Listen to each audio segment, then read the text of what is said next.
thumbnail how that was done. All right. Now the one I'm making today is a circle, and I'm going to be cutting this circle out of the tile. But first I'm going to make a cardboard pattern like this. Okay.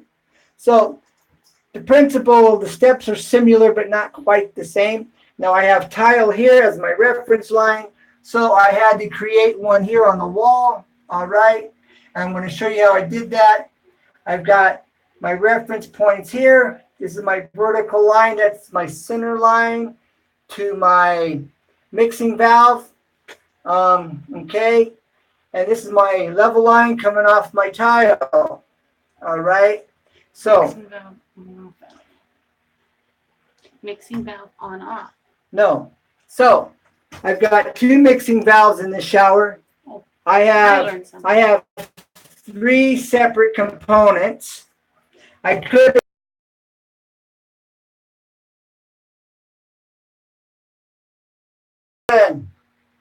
the video man, info man. Hey. So I'll be doing this here. Thanks for dropping in again. The first live stream was a joke, so my wife's going to be now I'm on. So, all right. First component I have is I've got these body squares. I have a handheld over here made out of custom painted copper, which I've shown in one of my previous videos. And then I'll have mine coming down from my ceiling. This is called steam shower. It's completely enclosed. So I'm putting on the tile, and this is how I laid this out. All right, I'll show you the process or the method I've used for this. Okay, you need your trusty speed square. Okay, now you also will need reliable torpedo level. Actually, a little actual torpedo level would be good. Nathan likes drums. How you doing, bro? All right, so what I've done is my 19 and 5/8 wide. All right. Now, my measurement is from this corner right here. All right, all the way over here. Okay. Now, this is like 27 plus inches long. 27 and 5/8. All right. So I got 19 and 5/8 large format tile. So the first thing I got to do is I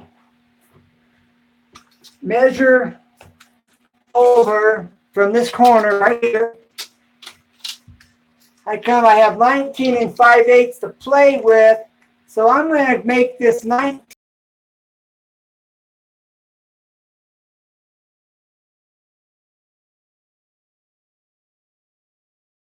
Already done on the wall here that you see. All right. So now that I've got that accomplished, I'll show you how I accomplished my line on the wall. Got my marquee here at the bottom. All right. So I take my level and I put it here at my mark on the bottom, and then this is called plumb. I'm plumbing up. All right. To level here, you need to mark your line. Okay. There we go. Level. Now, neither one of those lines would have worked, but nonetheless. So now that I'm level, all right, I take my speed square and I put it here. All right, on the tile, I level it up with my line here, okay? And then, all right, I measure over. And when I measure over to the center of my So when I measure over to this, I have and 3/8 to center. All right. So now I have 8 3/8, which I've marked here on the wall. And then I come up here to my center line. I have center marked on the back side of my, hold that still. Have my center line marked on the back side of my speed squirrel. All right. And then I have it marked here on top.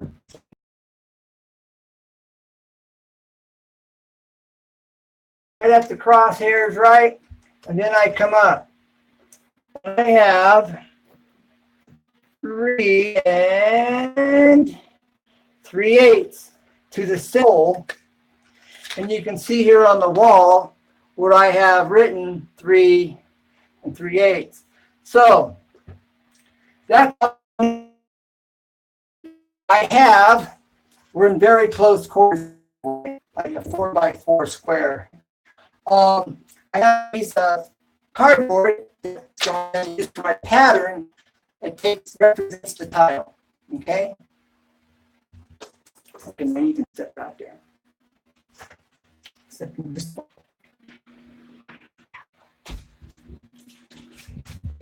All right.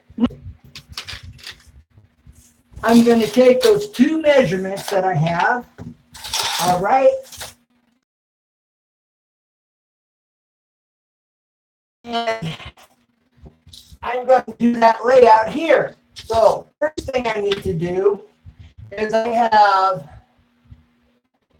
8. All right. You can't see this. 8 3/8.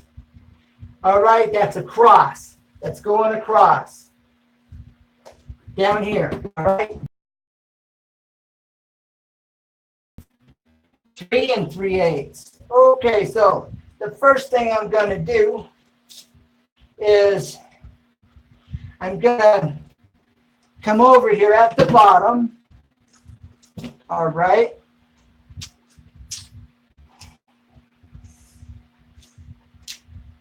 Three and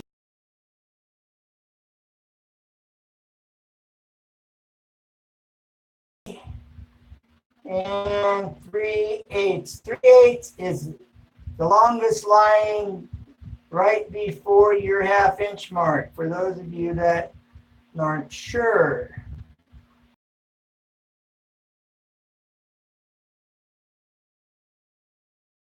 So I'm going to trim this over here on the cardboard brown side so that I don't know.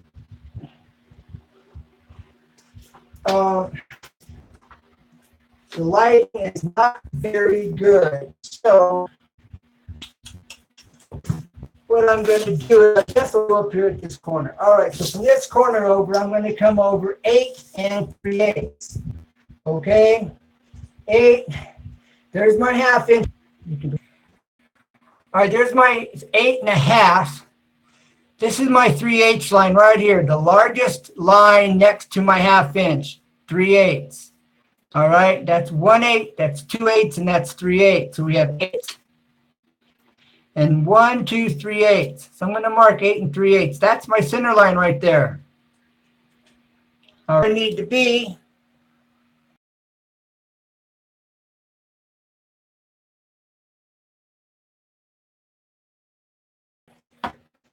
now. I need to come up this line 3 3/8. All right. So now I come up 3. All right, and 3/8. There's my.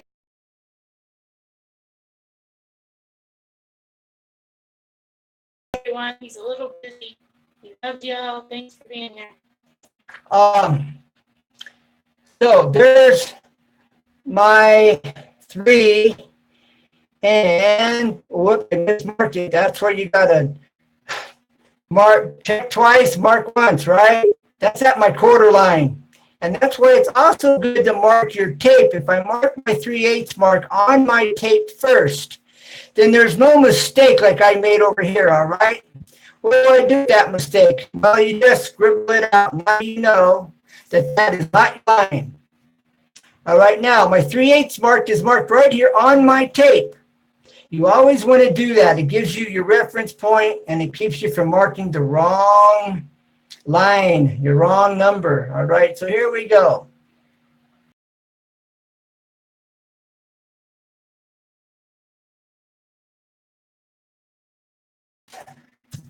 Okay, now we come over here.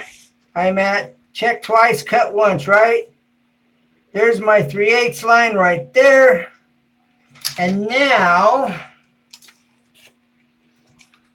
what I can do is, if you notice that this has a center line, has a hole right in the center, all right? Kind of hard to see. Here, let me see if I can't get it There, better. that's a little better. Does that work? A little bit. All right, here's the center hole, all right? So now I can eyeball in here to my line, okay, which I'm going to need to bring some of this light over to it. All right, which I want the light at the bottom where I can eyeball this right down to the center of that hole. All right, that's good. Now, you know what's coming next. Here we are. All right, we're just going to use this for our template. Okay. We're back. Sorry, guys. It just Okay. Now I'm going to, well, my razor blade. I may have to just do this with the scissors, and that's fine. Although the razor blade makes it a whole lot easier. You can use scissors. sorry, buffing a lot, guys. Can't help it. Bad connection here. Bad connection is the room. All right, so now I'm just going to carefully cut this out. Now I could do this with scissors at the whole. Okay, you can use swinging at an angle. It just kind of makes it easier to take this cut going in a circle. All right, once I get this cut out, then I can make the adjustment.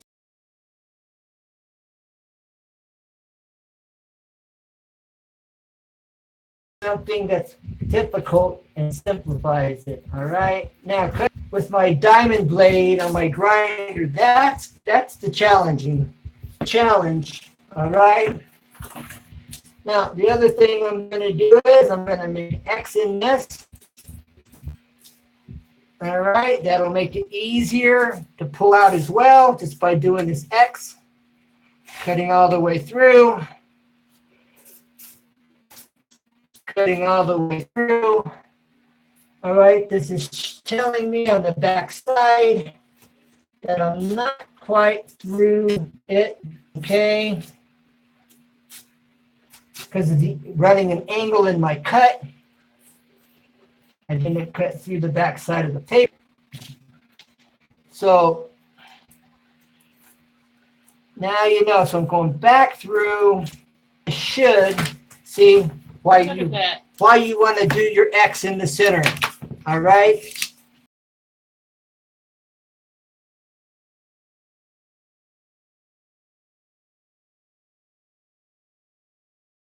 Now, I'm going to tell myself,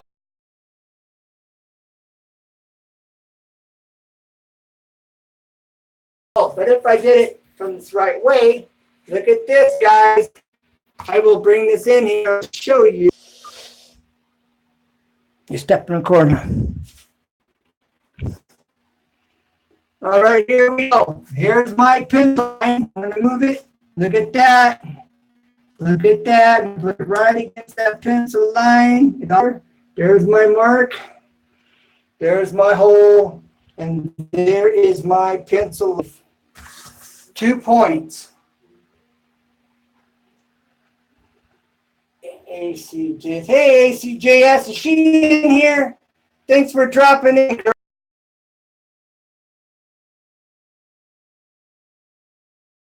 That's who it was. She's gonna shoot She's me. both of them. Oh, both? Okay, good. All right. So you see, there's my line, my vertical line on the side. And again, one more time, I'm going to push it to there. Get it right down on this pinner, and there's your hole. Is it perfect down here? And I can just draw that so when I go to do it on my tile, all right? And that's what we're going to do next. All right.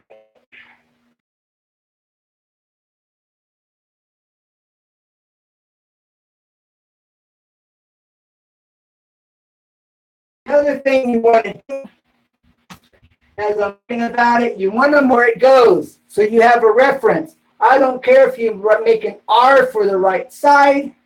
I don't care if you make an X, a circle.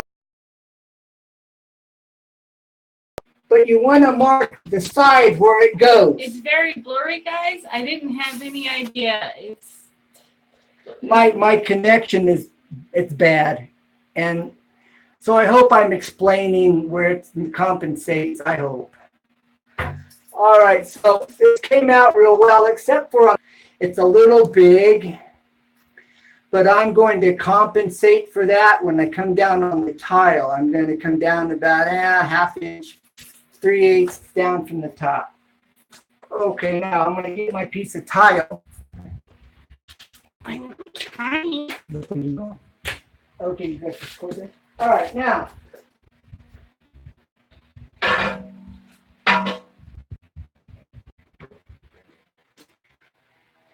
All right, now I have my piece of tile. The cardboard box the tile came in. All right. Now that I have my spot marked, all right, I know I've marked right over here. All right, guys. All right, now I've marked the right side that marks it on my vertical line. All right, and then, but we're going to put a T up here for top, okay?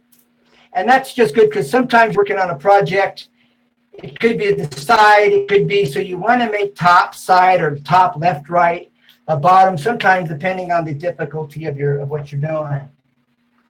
Now, like I said, I was going to compensate, right, for the space I had here on the top. So that's going to be in reversed. That's going to be in reversed. All right, so I know that I need to compensate here on my tile. So I'm just going to draw it in by freehand it, okay? So that it's down where I need it to be. When I make this cut, the hole will fall right into place. So I'm just freehanding this area in here where it was off. All right. And when I go to cut it,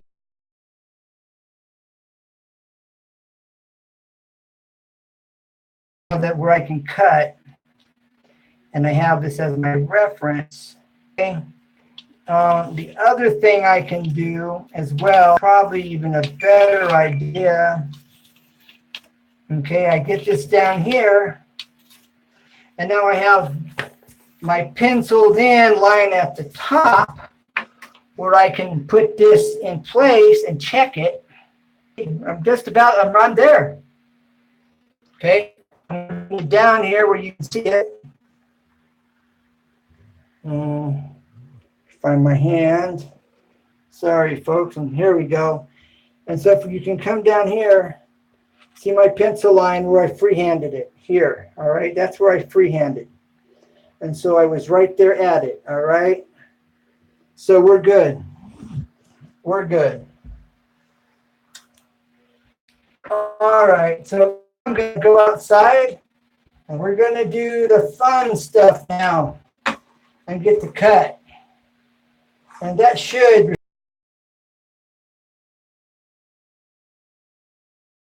everyone for being here. And thank you for your patience for putting up with this horrible, pathetic connection I have. Definitely. Thank you. All right.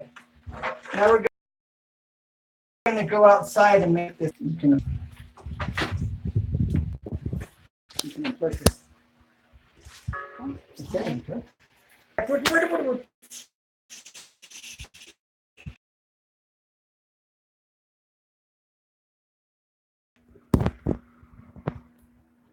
All right, guys, we're going outside. Hopefully the connection gets better. Thank you, everyone, for being here.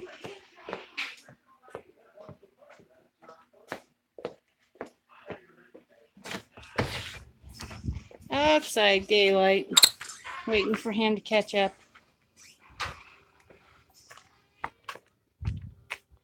Well, maybe I need to catch up. Where's the saw? Hold on. Hold on. Maybe it's he moved the saw.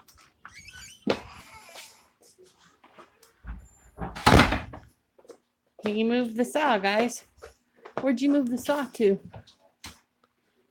Oh, I thought you were using the saw. No. See? Shows what I know. Gotta do this freehand. Shows what I know, huh? So where are we going? Wait, Mom. I haven't paused. I've been talking to. I got to get set up here, and so bear with me for a minute. Let's see about this lighting here. I'm going to this. Why is it so dark? I don't know. Wow. Oh, that's my screen. It's just my screen because my light was off. Okay, let me see, guys. I'm trying to get my.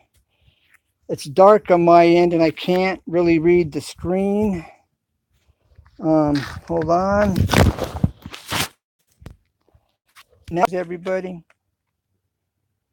All right. Well, I'm gonna hole out now. Now that you can see the hole clear, I'm gonna cut the after using my cardboard template. All right. So just bear with us. I got to get set up. Let's get this nice. Not quite a sunset yet, but it will be here soon enough.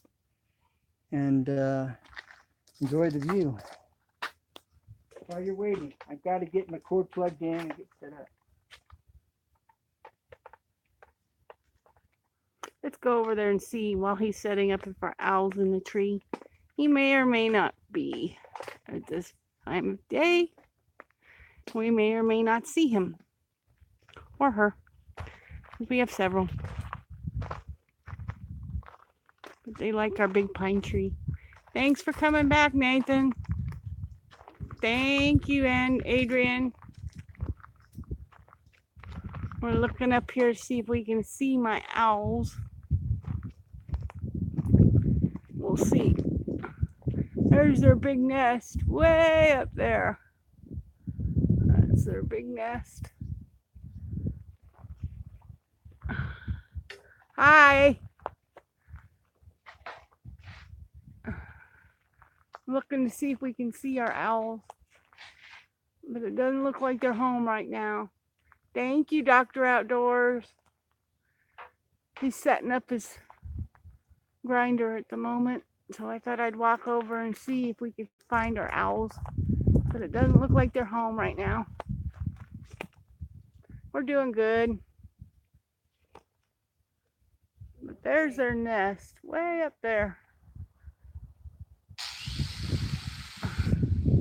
Well, sounds like he's getting his grinder done, so follow me.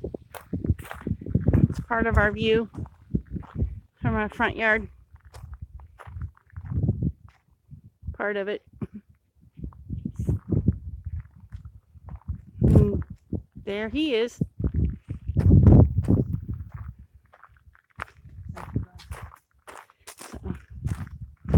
So, he's setting up and ready, so Going back. I saw Nathan. I saw Dr. Outdoors. Hey, DR Outdoors. Glad you're here, Nathan. Glad you're here. And whoever else is dropping in, we're getting ready to cut this tile. It's the moment you've been waiting for.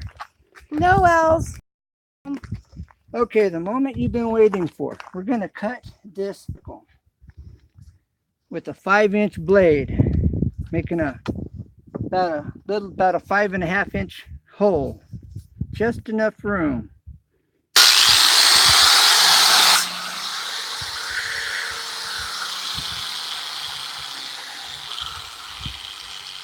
Before I make the cut, you always want to come in at it,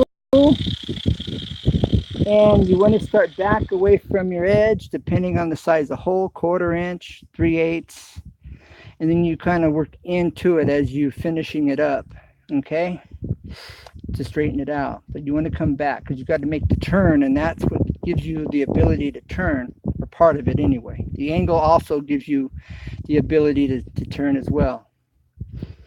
Just the 1/4 inch, 3/8 space, and then the angle coming into it.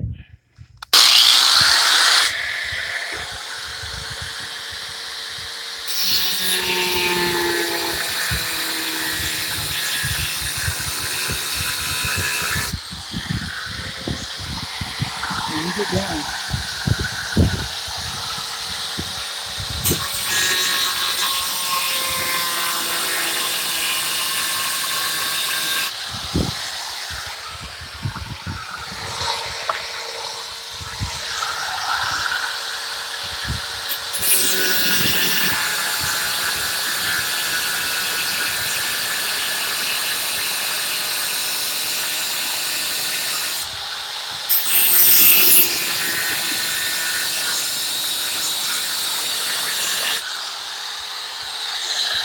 Okay, I've got it started.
Now I'm not finished, but I want to tell you here that you want to watch the left and right sides of your blade while you're going around this corner. You may notice that just by watching, you may be going, oh wow, you got it pointed out. Okay, so on the blade, you got to watch over here and over here side as you're making your turn. It's what's going to grab and cut this outer edge or screw it up. Okay, like what I did here, but I'm inside my pencil line, see, so I'm good. All right, but if that was on my line, I would have messed it up. And it's not critical, but you want it to be nice looking when you're done, even if nobody sees it.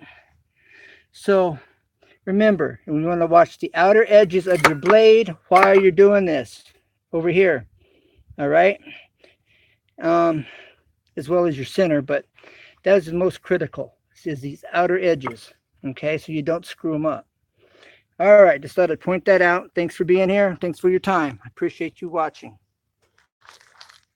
And I hope you're learning. Hopefully.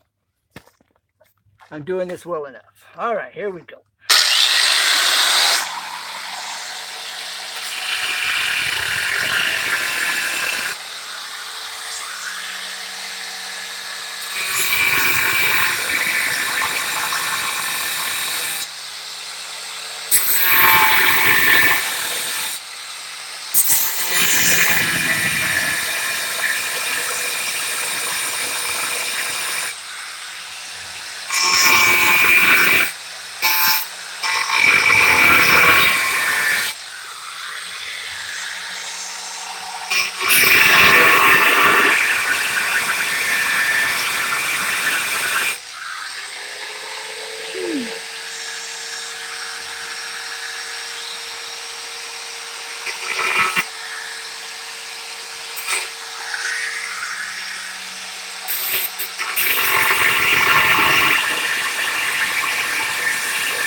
I don't know how many times he's done it, but I know Kyle's fairly new to him. Tell him about 3 or 4 times. He's only done it about 3 or 4 times.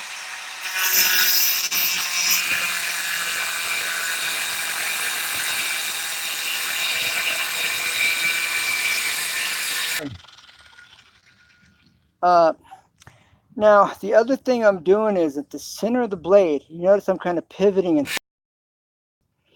But as I'm looking at the center of my blade, the edge, okay, I'm also looking at the outer edges. As I spin it and pivot on that tip, as I slowly work it around the circle. And you probably already felt, but just in case you didn't notice, for those that may not catch it, I'm letting you know. All right, that's for after the live stream.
I'll answer that when he quits cutting.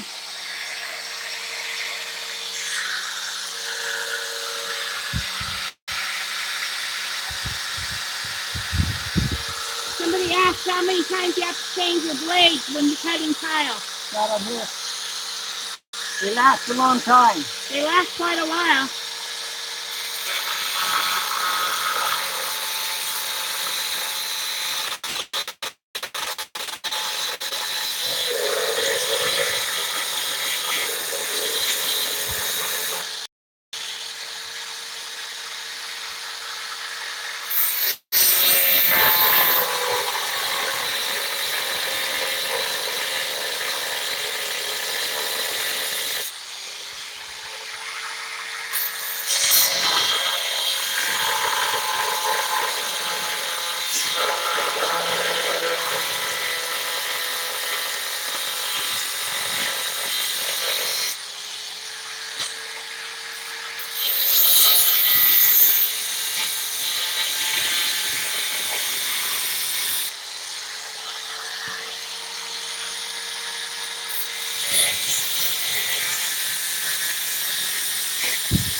Not with the grinder. There's no water on it with the grinder.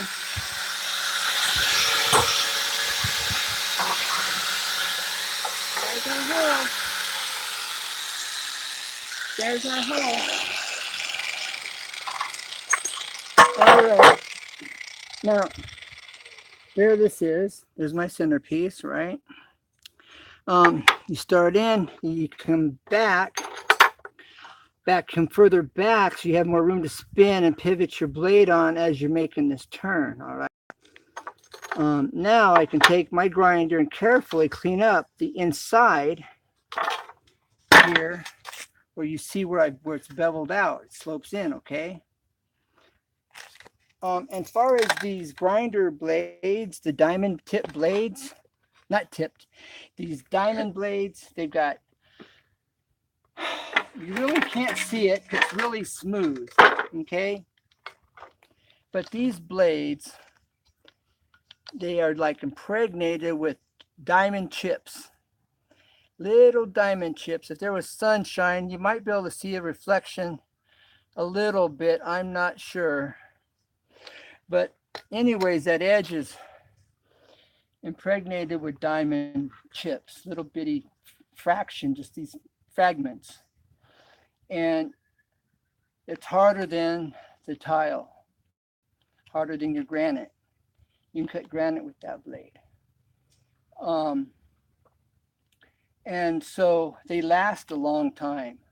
You'll see when it starts wearing out, you can see spots where it's missing, it's wore, and it becomes obvious. And it won't be cutting like it's supposed to.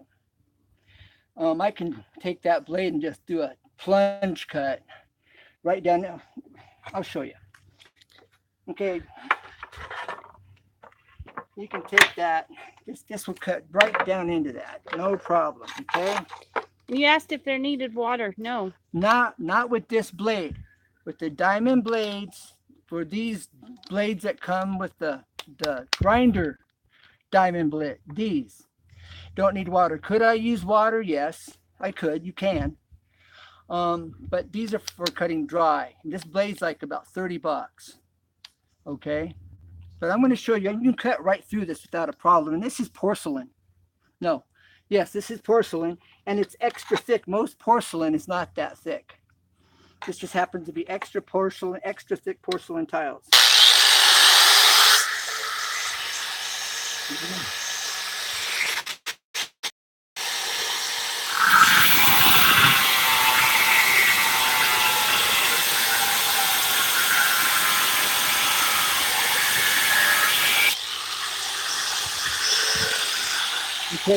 it even cut right into this concrete board, all right? And this is your shower concrete board, all right? So this diamond that lasts, I've made, I don't know how many cuts with this. I bought it new a few months ago. I'm doing 2 showers. I'm finishing up the second one. I had a guy working on it, told me he knew what he was doing. He was learning. So I decided it's time for me to finish it. So nonetheless, these last quite a while. Um, I'm a woodworker by trade, so it's taken my woodworking skills to give me the skill for this, as well as I worked um, cutting out granite holes in granite countertops for sinks. And that's where I got my initial skill and training to do this, or this would have been a huge learning curve by itself. And that's why I've taken the time to go to this extent to hopefully take somebody that has never done it and give you enough understanding you can feel semi comfortable and practice. Just draw a circle and come back a quarter of an inch, 3/8 of an inch. Start your cut, come back a little bit more, and come with your cut, and just gradually work it. It feels like it's not going to happen. You feel like, man, this is taking forever. You just keep working it, just like you saw what I've done, and you will go through it just like I did. Now, when I popped it out, there's a little piece over here holding on, and a little leg over here holding on, and a little leg over here holding this little fracture, the little pieces just barely holding it. Or I would have never just popped it out. I would have went ahead. You can flip it over and cut it from the backside. And if you have a straight line and you need to cut it loose like a rectangle, you can cut about a quarter inch more on the back side and you should be fine. But again, practice and understand it. And you can't go wrong. And cardboard templates is the way to go, especially for these complicated measurements and cuts for your initial test piece. Because the cardboard is right and you lay it out on your tile and you cut it right, you're right. No waste. And what your finished product looks good because you made your mistakes on your cardboard. If you've made any, you've made it on the cardboard. Thank you, Adrian. And so you can use the tile boxes. If you've thrown them away, get a pizza box. Go buy a pizza. Use a cardboard pizza or any cardboard as far as that goes. So all right, when you're cutting out cardboard, use the corners for your straight lines. Use a level and get a straight edge by using your level to cut on. Use just for your straight edge. All right, well, I'm out of here. It's getting dark. And I'm going to call this a day. And now I can answer questions if there's anybody here with questions. And I'm going to hand it over to him. Okay. And my wife's cooking. So let me turn this around. Let me turn this screen around. Right now. There we go. Okay. We're over here in beautiful town, sunny Southern California. All right. Here, Adrian, the info man. That's INFO man. I see your experience at work, especially in this. Okay, thank you very much. I'm assuming you're still here, Adrian. I don't know. So it shows 2 people are in here. I guess it must be Nathan. I'm trying to get this camera at a comfortable distance. Oh, it looks like the Jolly Green Giant in this angle. At any rate, though, no. Who was asking about the blade?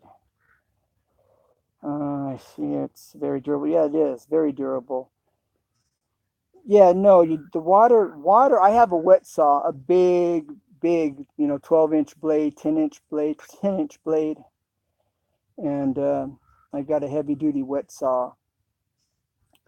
And that you'll mess up the blade. I don't know what the difference is between the blades, but far as I know, you cannot use the wet saw blade dry. It burns them up from what I understand.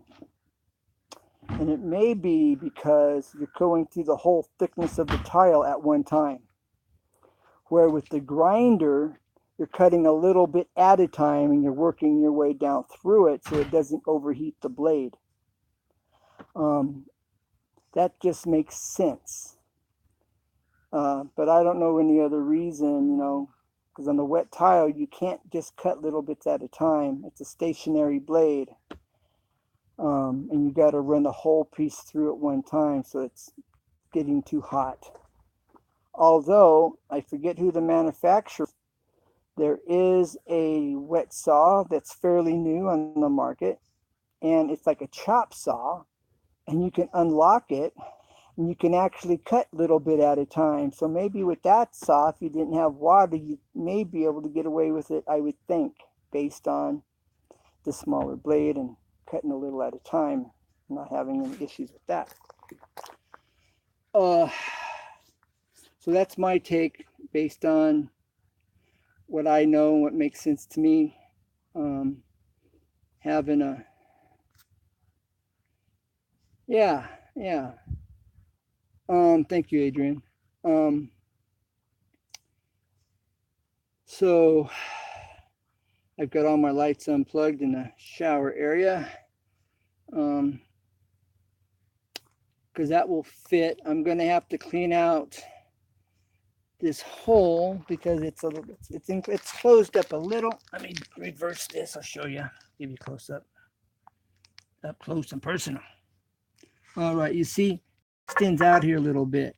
So see, I can actually come in here and cut this back, that edge back. All right, because I'll take this here and I'll carefully, lightly come in here and just lightly turn this, but actually I'll come forward, I'd come down and pull from the front of the blade back and make this turn.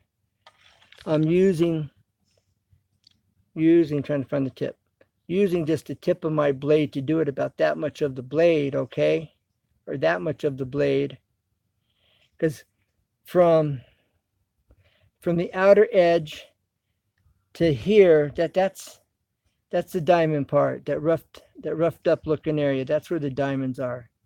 So I just use the tip, okay? And carefully watching when I do that, I have to watch the back side of the blade here, because the back side of the blade it will catch here and I'll mess up my hole. See, back side. So you have a small margin of error to play with when you're in there. But this would be up on edge, like yay, and I would do it from the front, like this, okay? And then to give you an idea, I would come in here, okay, and just take the tip and barely work this tip around. But again, you're dealing with, I'm trying to turn this camera around, but you're dealing with a very small, like an eighth of space between the front blade and the back of the blade and the edges of the hole. Now, as you make the hole bigger, you gain more space. But until you do, you're at risk to messing it up and having to do another one. And I don't have tile to play with. My extra is basically gone. But I feel good about it. Okay, how do you stop it from cracking when applying pressure? That's a good question, Adrian. Well, I'm going to turn my camera around again. Having it supported, being well supported makes a difference. Okay. You see, I have this piece and this piece. This is the concrete backer board I put on my walls. It's scrap. And so when I lay this tile down here, it's fully supported, and it's supported pretty good over here. And then the hole is where, the gap is where the hole is. It could be solid. There does not have to be a space there. It could be totally solid. One piece. Be laying on a piece of plywood, could be, but you want it off the ground. But anyways, to answer your question, let me turn this around. Okay. And see, this tile is extra thick. Most tile is not that thick, okay? By having it fully supported, to answer your question, you can put pressure, and I don't put a lot of pressure. I just put a mild amount of pressure, just a firm pressure, and I let the saw, the blade, do the cutting. I'm not pushing it in there, I'm not forcing anything. Firm pressure, just firm. You just firmly, lightly. Sometimes I pick up on it, and it's just light pressure where the blade's just spinning, and just barely cutting the surface at some points. Just depending on where I'm at, with what's going on. So light pressure, firm, sometimes light. And like I said, sometimes I'm even lifting up on it just a little bit, allowing the blade to cut. Like if you're going to cut all the way through something and it's really critical, you lift up and just let that blade barely cut the surface, that kind of thing. And like I was saying, you flip the material over, you can cut about a 1/4 inch more, and that's good if you're cutting out like a rectangle. You got to get up there to that line, and you're on the face, you're going to go past your line if you're on the face. Your stopping line, where you want to stop. Flip the material over. You could do this with like on plywood if you're cutting wood.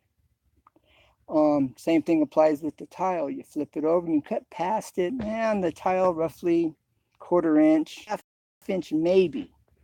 But you'd have to practice, turn one over, make a line, cut up to that point right before the line on the front, flip it over. You have a hole all the way through so you know where you're at. And you put it in, and you bring it up past, come up about a 1/4 inch, 1/2 inch, and you should be free in the corner. That corner should be free, and it shouldn't be showing on the front side at all.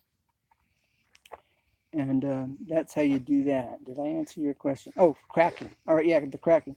Yeah, so for the cracking, you want it well supported when you cut. Okay, and that gap that I have there is just big enough for the hole,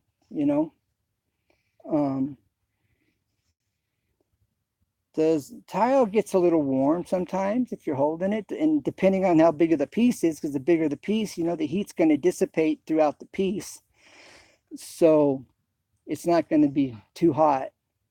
In most cases, you'll be fine. Like doing this, it was fine. Because the heat's got a large area to dissipate the heat in, If you're cutting a small piece, then maybe you need it in a clamp, or you need it in a vise with rubber, to help hold it so you don't crack it like that, or some plywood. Okay, cool. So yeah. So have you done any tile work at all, Adrian, or do you have a project you've known about wanting to do, or are you just curious?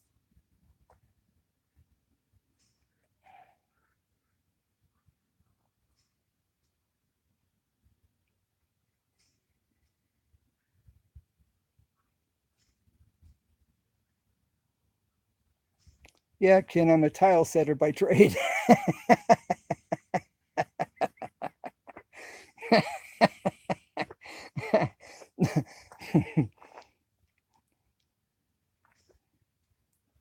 If you are a tile setter by trade, then you could teach me some things. You could answer some of my questions.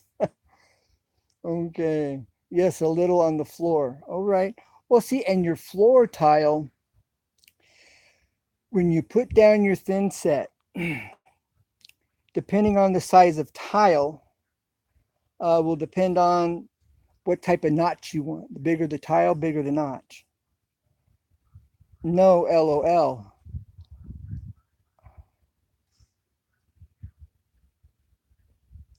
I'm not following your train of thought at the moment.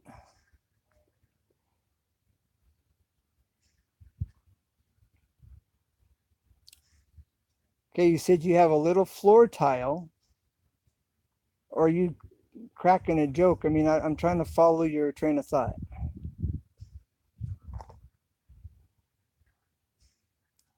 Being sarcastic or what?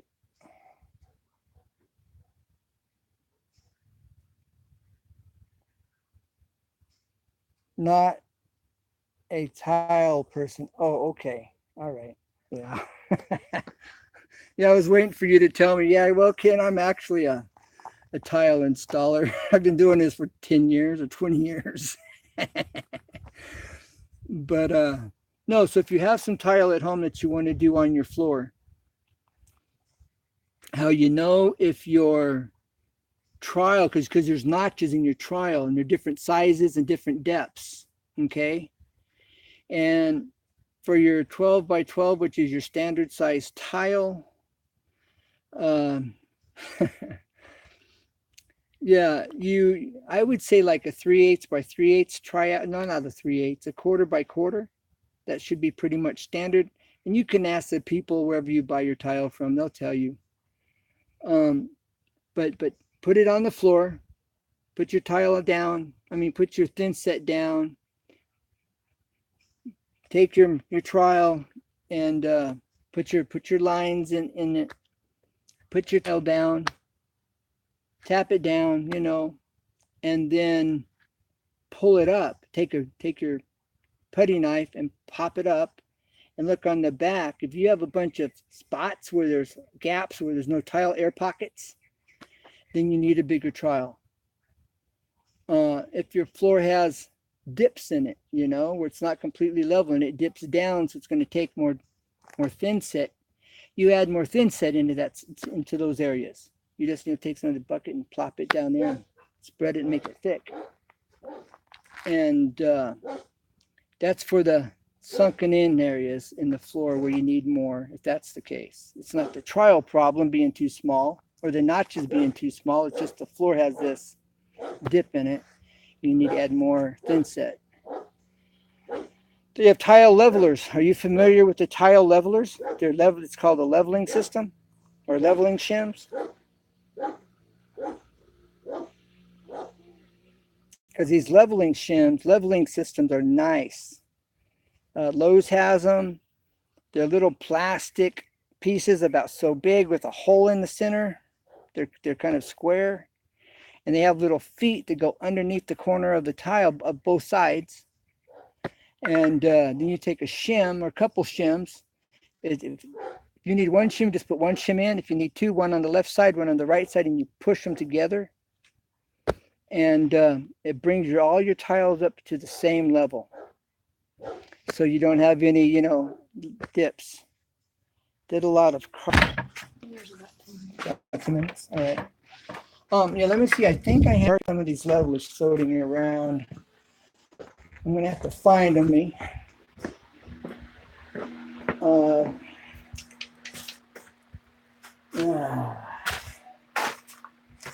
don't know. I may have to, maybe in my other. I hope I can find them.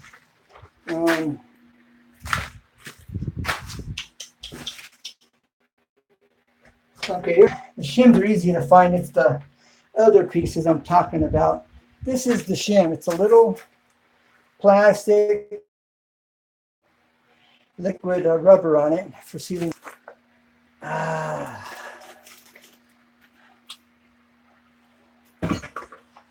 I'm wanting to show you what they look like, but when you're done, maybe I have some right here. Maybe. Yeah, I do right here. All right, I can show it to you. Great. I want to go outside where there's a little better lighting. Okay.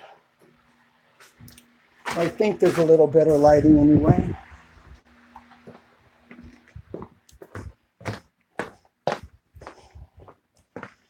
All right, we're going to do a little demonstration for you.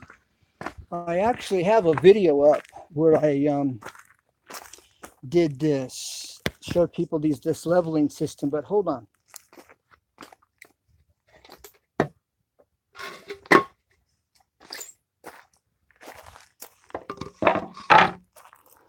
All right, I'm going to demonstrate this for you real quick. I'll turn this around. Okay, let's say this is my tile, all right? This is this piece right here. The little feet I was talking about, okay? Just a tile in the center of the floor. That's what they always say. That's what they always start in the center, yes. Okay, so you take this little guy and you put it on the corner of your tile, okay? All right, so now it's underneath the tile, all right? Now, you put your next piece of tile down, right? Okay, now there we have it. There's your tile. Now you take your shim and you put this in here. And when I tighten this up, they also make a tool like a pliers to do this with, made just for this. And you can do it this way with your hand, but I would recommend getting the tool. Now what that does is that pulls this up where that's perfectly level. See that? It's level here. Then you do it on the other side, see? And you'll be level all the way across by just adding one more of these to the other side. Now sometimes this situation, you need them on the left and right side, like I was saying. Okay, so you run one in, all right, you see you still have space there, room for another one on the other side, and you just push it in. Now you just take it and you push these two together. Okay, and sometimes you got to do that, and that makes it real nice and tight, and you can see it's level. Okay, and that's how these work. Now a bag of these shims, or $10 when I bought these, and these last. You don't have to buy these too many times if you take good care of them, or hang on to them anyway. RG Homestead, I've been meaning to give you a call. Thank you for showing up. So that's how this leveling system works. Again, here's the feet, RG Homestead. I'm showing you, this is the leveling system. Okay, you get a bag of those, a bag or two of these, a bag or two of those. This goes under the edge. Okay, you pop this under the edge. There you go, in the corner. You put this next piece of tile down on the corner. You run your shim in here into this gap. Press them in. You're good. Or sometimes, like I had just shown, is you do it from the left and right side. I'm just going through the motions here to show you RG. All right, then you just push them together. Get that straight. Work that back.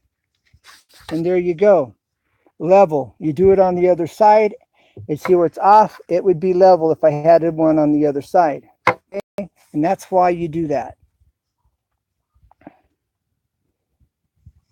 So it makes for a real nice finished product. I use it in my shower walls, and it made a huge difference in doing it. And if you're not a professional, they really come in handy big time. The professionals use them even because it makes it a little bit faster, quick and easy for them. So they use them for that purpose.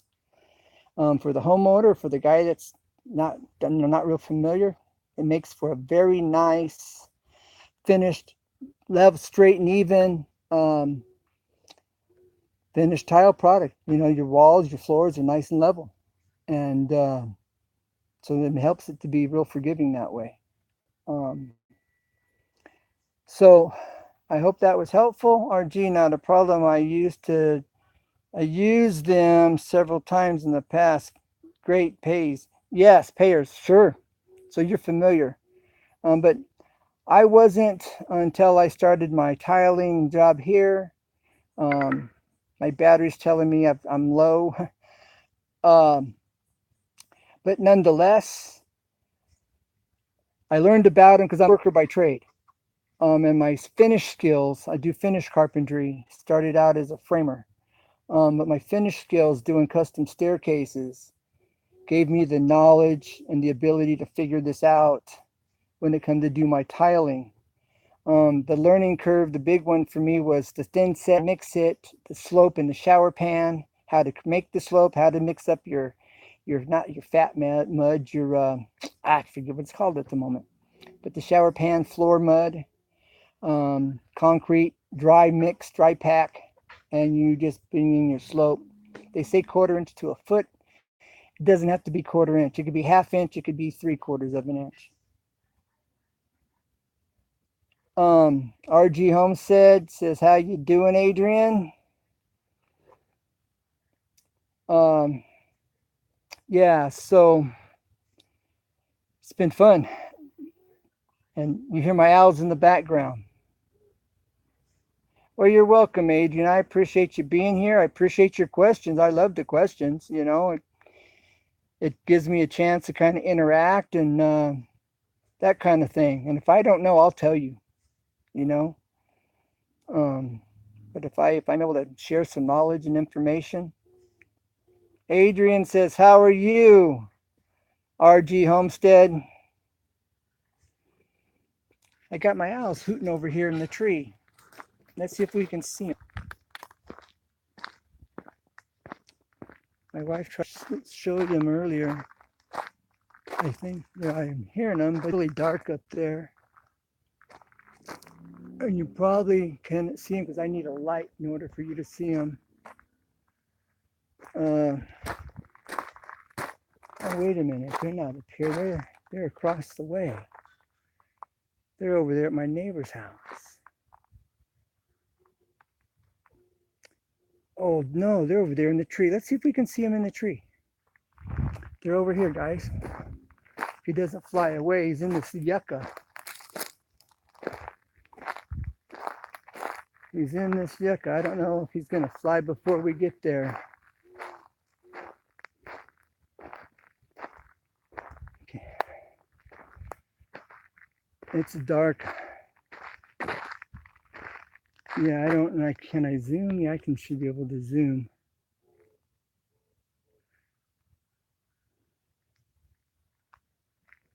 Oh, he flew.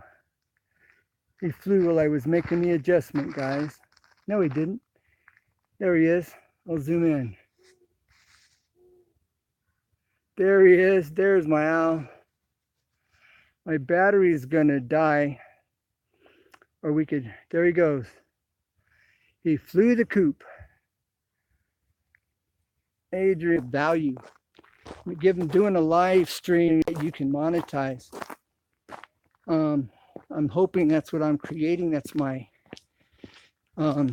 attempt here to do a live stream that will be timeless and it can be used and viewed for years to come. And that's the purpose.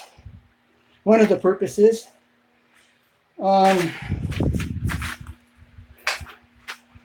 So get this plugged in. And Nathan, thank you for being here. If you want to learn how to lay out cardboard for your pattern, you need 2 to 3 points of reference. And you take your measurements. And you want to go from the side, the bottom, and maybe even the top. Or if it's an odd shape, all 3 points. If you don't have something that you're going to put in there, like I had this plate. I had this plate to use as a reference. I only used 2 points. I did 3, but I actually used 2 of them. On the circle, you saw what I did for the circle. From center up and from the side over. So from bottom up, side over to the center. And the center gave me my 3rd reference point, see? On the rectangle, bottom and over to the corner. And then I put that in place and I was able to trace that out. And so that's how you do that. I could have done it on the tile itself. But what if I made error? Then the error would have been on my tile and I would have had to do it over or live with it, right? So that's why I say, make your mistakes on the cardboard. Use your cardboard. Cardboard's free. You know, it might be the price of a pizza. You know, use pizza cardboard. It's usually big enough. And if you use a cardboard box, use a a straight edge, whether it's a level or a 2x4 or something that's nice and straight. And scribe your line, razor knife, drywall knife, nice straight line, you know, and to make a mist on the cardboard. As you see, I made a mistake on my cardboard at the top. It was a little bit too big. And now it's right down in there. And it's going to be right. Although before I end this live stream, maybe I should just go get it just so you guys can see. I want you guys to be able to see that piece. So hopefully my phone was charging there for a second, that it will has enough charge on it to maintain this while I do this. Although it's telling me I got low battery, which we know. All right, so we're gonna go in here and sorry about that face shot. Okay, now get this plugged in real quick. Here, right there. If this dies, I'll be up quick without a paddle. All right. Good, we're done, we're good. All right. Now, you're still here, Adrian? I will show you how this came out. So you can see the finished product and why it's worth taking your time. Okay.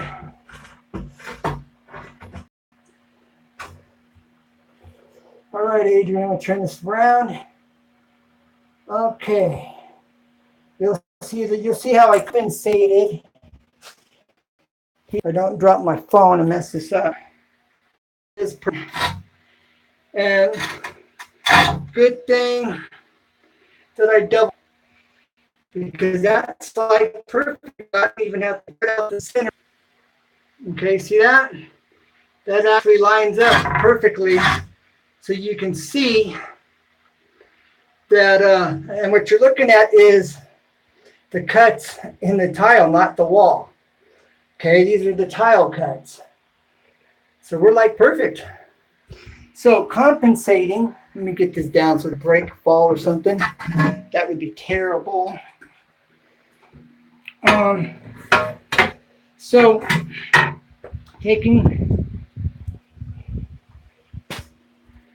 So now you can see that by using the cardboard first, I made my error on the cardboard because there was too much up here at the top. Remember, the hole was too big. I was then able to freehand it in there. I put my plastic piece on right, and it was right in there, so I kind of cleaned it up. And you see the end results. That would have been my tile I screwed up, and that would have cost me a sheet of tile. And these are the big ones. These are 20 by 20s, and they call them, the actual size is 19 5/8. They call them 20 by 20s. But, I guess they're figuring a 1/4 inch on each side, but I'm not going 1/4 inch gaps. I'm going 1/8 inch gap max, if I can help it. Although these tiles are not perfect, they're messed up, and I'm working with some tile that are already screwed up. I'm not happy. So you made stencil, yes, what I'm saying, yes, stencil. Cardboard pattern, stencil, same thing. Yeah, kind of like a stencil, kind of. Same basic thing. But yeah, that's what I did. Go back and rewatch the beginning, and remember I came up from the bottom, over from the side to center of that valve, to the center little screw hole in that valve. Remember, center to that hole, from the bottom and to the side. So, all right, Adrian, my wife's hollering. She told me dinner would be ready here in a few minutes, and it's ready. Thank you for hanging out, bro. Thank you for your questions. That's super. And you don't have any videos. I went to your channel and you're subscribing to friends. That's great. You're welcome. And it's my pleasure. You know, that's why I'm here, Adrian. I don't know if you heard my story, but I'll put it in a nutshell if you haven't. I got frustrated with trying to find things on YouTube that I need information on. And they're giving you little teasers, you know, they don't show you in detail. They don't give you information. They just give you little bits of this and that here and there in general. And I came here on YouTube to take my knowledge and make it known so that you can come to my videos and you should be able to walk away with enough knowledge, enough understanding to practice it or just do it yourself. And that's why I started my channel. That's why I'm here. I've had a channel for a long time, but I didn't understand it. And I put hydrogen on demand. I have one video down in the list of videos. It's down quite a ways, 100 videos down or something, showing you how to make hydrogen for your vehicle that will give you better gas mileage. And if you watch that video and you have any questions, hit me up. You know, I'll share with you. And if you're interested in it, also go to a website called Water, the number 4, gas. Okay, that's water number 4 gas.com, and they will,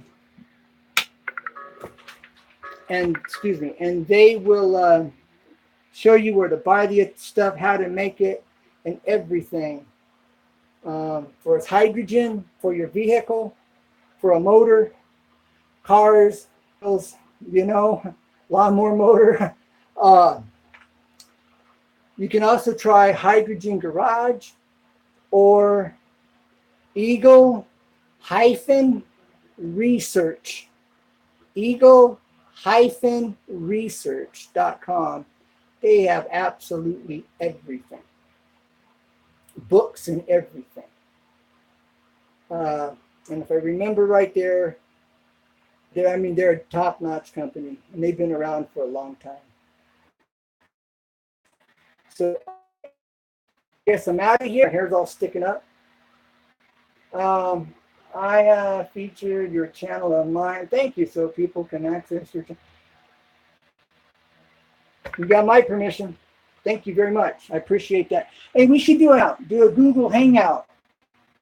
If you gave me your email, or make up an email just for that purpose, we could do a Google Hangout and go live. That would be fun. And then we could just talk, you know, instead of it being one-sided. But I would need an email to do that with, so I could just send you an invite on the Hangouts. You just have to upload the Google Hangout from the Play Store if you're interested. It doesn't show that you're there. Are you there? Trying to see if I got power. Are you there? Was it something I said?